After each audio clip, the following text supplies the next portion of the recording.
एबे मासकु मुंड पिछा 5 KG बदଳରେ मिलिबो 10 KG चाउଳ।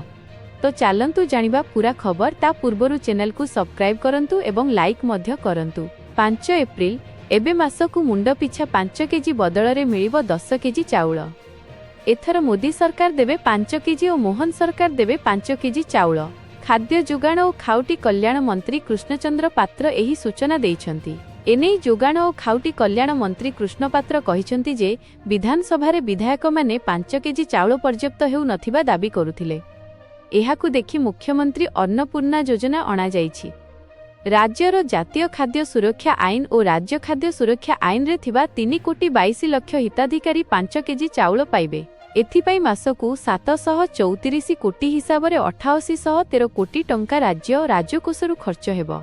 एहा द्वारा राज्यर गरीब श्रेणीर लोक अधिक लाभवान हेबे।